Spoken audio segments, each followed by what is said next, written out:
For those of you that know me, I am very in your face. I don't hold back. I'm the person you don't want to sit next to in the long plane ride, because I will tell you my whole life story. And with that, let me explain to you why I do what I do. My topic today is narcissistic abuse syndrome. Yes, it's a real lighthearted conversation that we're going to have today. And I need to be mindful of my time because I can speak for hours. There's no question. And I only have about 15 minutes. So let me tell you what I'm going to tell you. And then hopefully right at the end, I'm going to share 3 pictures that will show you how to get in touch with me. But I'm going to share it right at the end in case I get booted out right at the end and then I have to come back in. So I'm going to wait on that. And then I will put a link in the comments where you can connect with me. All right. So my story is this. Okay. I spent about 30 years living with depression. I don't ever like to say I had depression or I have depression or my depression. I like to say I lived with it. It's just like any disease. You live with the disease. To me, I think it's a nice separation, because here's the thing. When you sort of live with something, you have the right to boot it out. I could evict it, you know? And so what I did was I evicted my depression about 6 years ago because of the work that I did on myself. But it was not without, prior to that, I was in a really, really bad state. I was in a 6-month-long depression. 3 weeks of it were suicidal. And this happened only 6.5 years ago. So I literally, so what are we in May? 6 years ago, just coming on to 6 years, is when I started to actually come out of the depression and started working on myself. Why did I have this depression? Why did I go through that massive depressive episode? It was all because of the individuals in my life. And I did not know for the first 2 years as I was working on myself, I didn't realize that I had been living with narcissists. I was married to 2. I was related to 1. I had friends that were narcissistic, bosses that were narcissistic. And I didn't really understand that until I started doing the work on myself. And I got very intrigued by this because I like learning about behaviors. I wanted to know why I was the way I was. Why did I get taken advantage of so much? And that's when I started to discover this. Then I started being a life coach and started working with clients and seemingly attracted individuals who were dealing with narcissists themselves. Fast forward then to the end of last year, where I decided to actually, divine intervention, it fell into place. It aligned, just like my business says.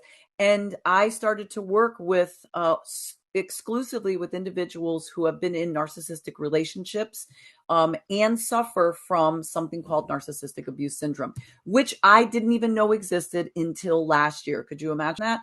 I didn't even know it existed. And the reason I found out, because in my growth, I felt fantastic.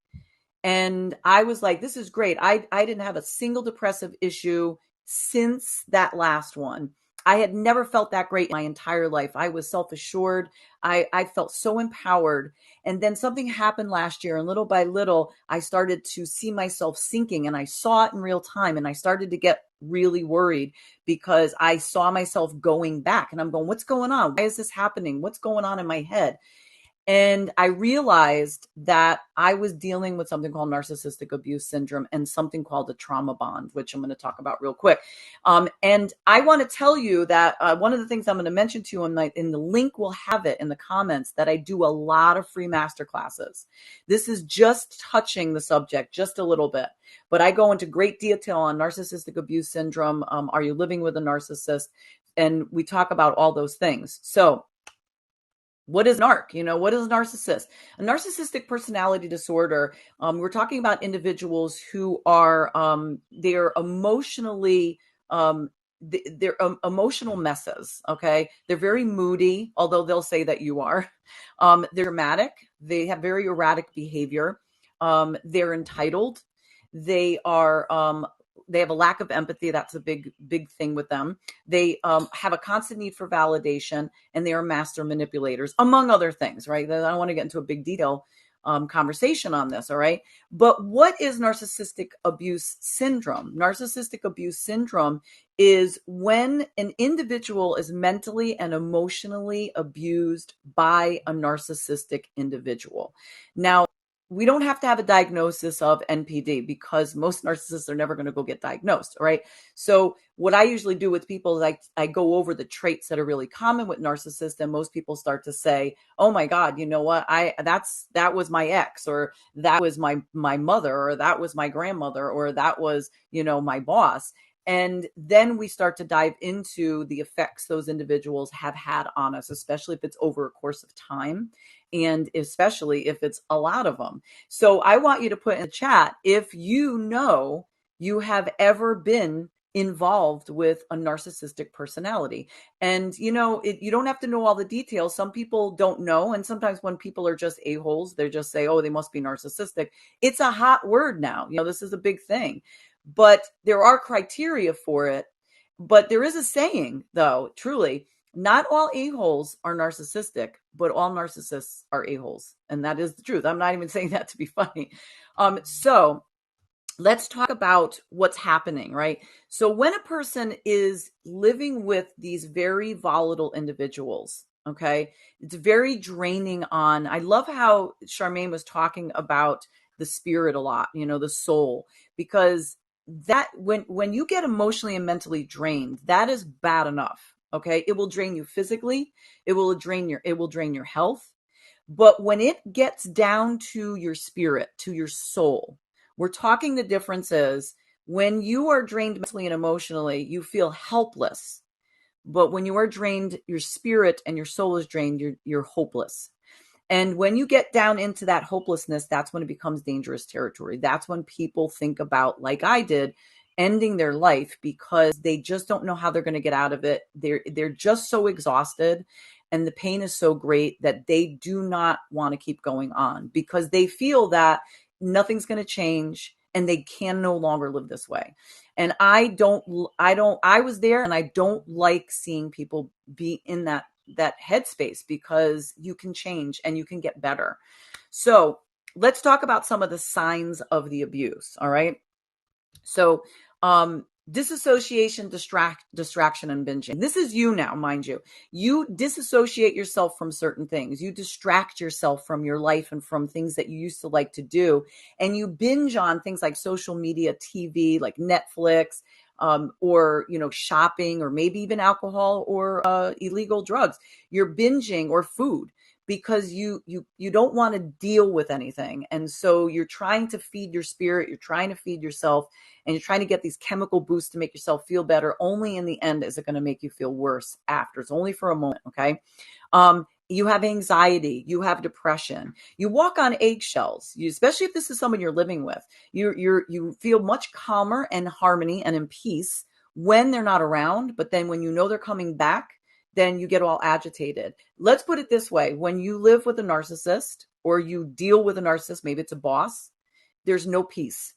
So everything that Charmaine was talking about, living in harmony, that's not going to happen when you are dealing with narcissists. And you have to decide, what is your peace worth? That's what I had to decide. What is my peace worth?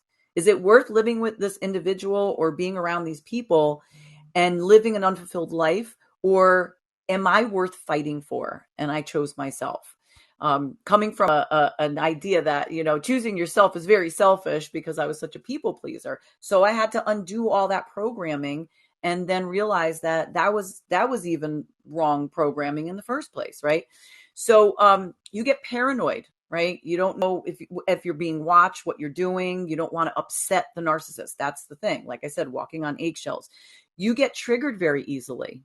My narcissist, especially my second husband, was a massive liar and cheater. And with that, I can be watching a movie, and the minute infidelity comes on, I get triggered. I'm not as bad as I used to be, but lack of self-care. You don't want to take care of yourself anymore. You mistrust others. You even mistrust yourself. Okay. You second guess yourself all the time. You even gaslight yourself. Gaslighting is really common with narcissists, but you gaslight yourself. You say you're going crazy. You second guess yourself. You're saying that you're getting it wrong, that you don't know what you're talking about. Okay. You have suicidal behaviors, suicidal ideation, where you just dream about committing suicide. You fantasize about it. You're not really going through with it, but there's this comfort in just picturing these things going on and you doing these things. Okay.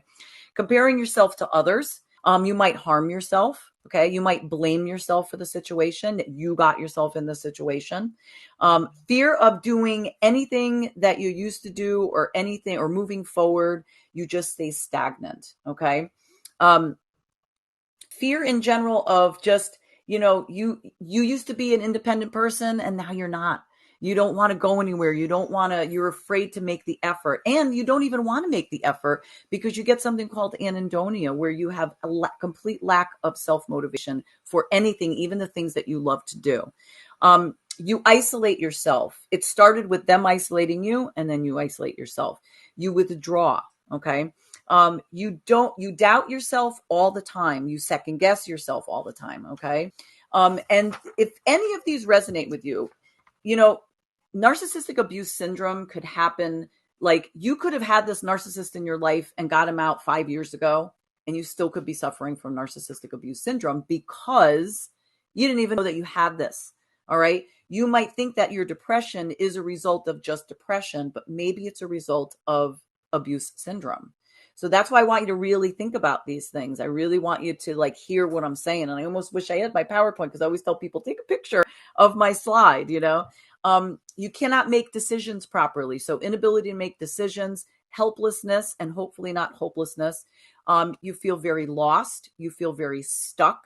Okay. For those of you in business, if you're feeling lost or stuck, and you don't know which way you're going with your business, and you can't make a decision, and you can't figure out exactly what you're supposed to, maybe it's not that you're bad in business. Maybe it's that you are dealing with traumas from your past. And that's why this is really important. This isn't just for your own personal growth. This affects every element of your life. So if you're feeling stuck on certain things, you really need to take that dive in and kind of go inward. Okay. You feel ashamed. You feel very embarrassed. You feel guilty. Okay. And the interesting thing is you also feel connected to the abuser, the narcissist. So you feel like you are loyal, that you don't really want to go, but you're miserable, and and you start to come to the conclusion that something's off, something's not right, or maybe you actually know that there's something off with them. Okay. But you feel this loyalty, like, I feel like I'm still in love with this person, and I don't want to, they can't live without me. They tell me that all the time. Those will go away. I promise you. I promise you those feelings will go away. It is all part of the manipulative process. Okay. That they do. So those are conflicted feelings. All right. Mental and emotional exhaustion. If you're tired all the time and you just struggle, it might be this. Okay. And again, I want you to sit there and go diagnose it and go out and start thinking. I just want you to take some time to think about yourself and go inward and say, oh my gosh, maybe this isn't, maybe it's more to this than I thought. Okay. Because if you're going on medication, and I'm not against medication, I'm just saying, if you're going on the meds and they're not working, you have to look at your environment. Are you bringing peace into your environment? I'm a mindfulness teacher. I teach mindfulness techniques, but if your environment is toxic because of toxic people, or your work is toxic because of toxic people, you will never be able to live truly mindfully, because you will never have that peace. It's just not possible. It's not possible with them. They just don't have it within them. They really don't. And then you ruminate. You constantly think about the past. Maybe when there was good times, and you focus on the good times, and you weed out and try not to think about the bad, or you're thinking about the bad all the time, and you just keep thinking over and over again, but not make changes.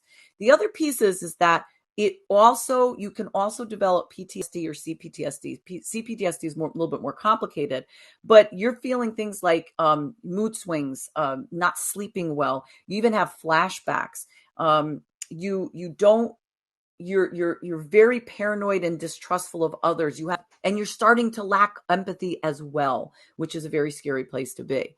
So I know I have to end in a moment, but I'm going to say this, that there's also something called a trauma bond. And I just want to say this very quickly, because trauma bonds are awful. It's literally like you are attached by a collar and a chain to this narcissistic individual. Okay. And trauma bonds can occur in any relationship. It literally can also occur in a boss employee relationship. Trauma bonds include you justifying why you want to stay there. Okay. Believing the future fake out when they make the promises to you that things will change and you believe them. Right? Because you want to believe them. You want to believe that they couldn't possibly treat you this way because they love you or they care about you or they believe in you. Right? They don't have the ability to be that way. So you have to understand that is, you got to let it go. Like, okay. And I work with people all the time with this. I myself have been there. Okay. And I'm still working on myself through this. You have the same fight over and over again. You have a fear of leaving. Not because they've instilled it in you, but just because you've created this fear on all levels. You become a one-stop shop for them. Okay. Thank you. 3 minutes. You become a one-stop shop for them. You do everything for them. You hide your own needs and you rationalize the relationship to friends and family. So before we end, I'm going to say this. Okay. The long-term effects of being in this relationship can really be very bad for you. It could actually cause disease because it affects your health. It causes so much stress in you on a chronic daily basis. So this is what you can do. All right. Get support from family and friends, those that truly support you, not the ones that are also embedded in with that narcissist, because they can also manipulate family and friends. Get out of the relationship if you can, and as soon as possible. Seek professional help, whether a therapist or a coach or a mentor, somebody that specializes in narcissistic personality disorder and abuse syndrome. Know you are worth it, okay? Work on yourself, apply self-care, know that this is not your fault, and be accountable only to yourself and to your healing. Do not worry about the narcissist, okay? And so what I'm going to do is, I have 1 minute left. I am going to share my link you can connect with me here. All right. And I'm going to put it in the comments. And then what I'm going to do is I'm going to attempt to show you a picture and share my screen. But if I get booted out, I will come back in. But that's why I wanted to wait till the last minute, just so that you can see what I do and my offers and stuff like that, and the way to connect with me, because I do these on Clubhouse as well. I do a lot of freebies, and it's really worth the information that I share. So I'm going to give this a try, and we're going to see if it actually works. And I don't think it's going to work. Let me see. Maybe it does. Maybe it doesn't. We'll give it a try. Nah, it's not going to work. Okay, that's all right. If you go on my link tree, the information is right there. Okay, no worries. I can also send out pictures or whatever of what I do, but you can check out my website as well. So I just want to thank all of you for this. And I do appreciate, how do you get pictures to show up on the comments? Oh, I don't know. I know I would love to be able to post pictures if I can. And I do want to say thank you so much. And if you have any questions on anything, feel free to reach out to me, because I do a lot of work with people. I do offer a free consultation, because sometimes you just need to hear things. You just need to be, reminded of, this isn't healthy. What is healthy? What's not healthy? So with that, I'm going to say thank you for letting me speak.